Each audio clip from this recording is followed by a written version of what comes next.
राजकुमारी रोजी की खूबसूरती की हर जगह चर्चा थी। सुनहरी आंखें, तीखे नयन, नक्श दूध सी गोरी काया, कमर तक लहराते बाल, सभी सुंदरता में चार चांद लगाते थे। एक बार की बात है, राजकुमारी रोजी को अचानक खड़े खड़े चक्कर आ गया और वह बेहोश होकर गिर पड़ी। राजवैद्य ने हर प्रकार से रोजी का इलाज किया, पर राजकुमारी रोजी को होश नहीं आ रहा था। राजा अपनी इकलौती बेटी को बहुत चाहते थे। उस देश के रजौ नामक ग्राम में विलियम और जॉर्ज नाम के दो भाई रहा करते थे। विलियम बहुत मेहनती और चुस्त था और जॉन अव्वल दर्जे का आलसी था। सारा दिन खाली पड़ा बांसुरी बजाया करता था।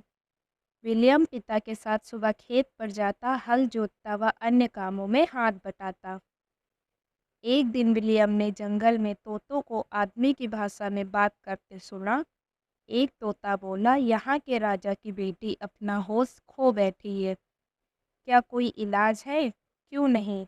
वह जो उत्तर दिशा में पहाड़ी पर सुनहरे फलों वाला पेड़ है, वहां से यदि कोई फल तोड़कर उसका रस राजकुमारी को पिलाए तो राजकुमारी ठीक हो सकती है। तोते ने कहा, पर ढालू पहाड़ी से ऊपर जाना तो बहुत कठिन काम है, उससे फिसल कर तो कोई बच नहीं सकता। विलियम ने घर आकर सारी बात बताई तो जॉन जिद करने लगा कि वह फल मैं लाऊंगा और राजा से हीरे जवाहरात लेकर आराम की बंसी बजाऊंगा। फिर जॉन अपने घर से चल दिया। माँ ने रास्ते के लिए जॉन व खाना व पानी दे दिया। जॉन अपनी बांसुरी बजाता पहाड़ी की ओर चल दिया। पहाड़ी की तलहटी में उसे एक बुढ़िया मिली। वह बोली, मैं बहुत दुखी हूँ, कुछ खाने को दे दो। जॉन बोला, हट बुढ़िया, मैं ज़रूरी काम से जा रहा हूँ, खाना तुझे दे दूंगा तो मैं क्या खाऊंगा। और जॉन आगे चल दिया। पर पहाड़ी के ढलान पर पहुंचते ही जॉन का पाँव फिसल गया और वह गिरकर मर गया। कई दिन इंतजार करने के पश्चात विलियम घर से चला। उसके लिए भी माँ ने खाना वह पानी दिया। उसे भी वही बुढ़िया मिली। बुढ़िया के भोजन मांगने पर विलियम ने आधा खाना बुढ़िया को दे दिया। स्वयं आगे बढ़ गया। विलियम जब ढलान पर पहुंचा तो उसका पाँव भी थोड़ा थोड़ा फिसल रहा था।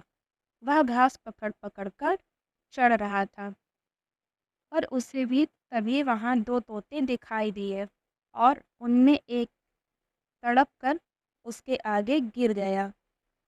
विलियम को चढ़ते चढ़ते प्यास भी लग रही थी और उसके पास थोड़ा ही पानी बचा था। फिर भी उसने तोते की चोंच में पानी डाल दिया। चोंच पर पानी पड़ते ही तोता उड़ गया और न जाने तभी विलियम का पैर फिसलना रुक गया। विलियम तेजी से ऊपर पहुंचा और सुनहरे पेड़ तक पहुंच गया। उसने पेड़ से एक फल तोड़ लिया। फल को तोड़ते ही उसमें जादुई शक्ति आ गई। उसने आंख मूंद ली और जब आंखें खोली तो स्वयं को पहाड़ी से नीचे पाया और उसके सामने वही बुढ़िया खड़ी मुस्कुरा रही थी। वह फल लेकर राजा के महल में पहुंचा और राजा की आज्ञा लेकर उसने फल का रस निकालकर राजकुमारी के मुंह में डाल दिया। रस मुंह में पड़ते ही राजकुमारी ने आंखें खोल दी।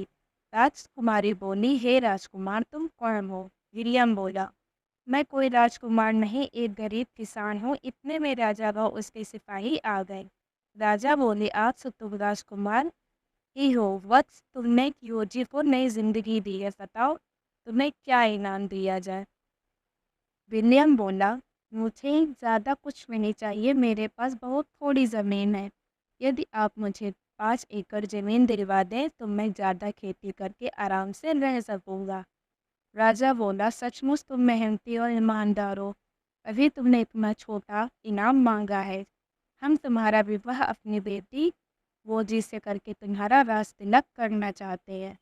विलियम बोला, पहले मैं अपने माता पिता की आज्ञा लेना अपना फर्ज समझता हूँ। तो राजा विलियम की माथ खुद धक्के देकर गद हो उठा और बोला, उनसे हम स्वयं ही विवाह की आज्ञा प्राप्त करेंगे। सचमुच तुम्हारे माता पिता धन्य हैं जो उन्होंने तुम जैसे मेहनती व होनहार पुत्र पाया है।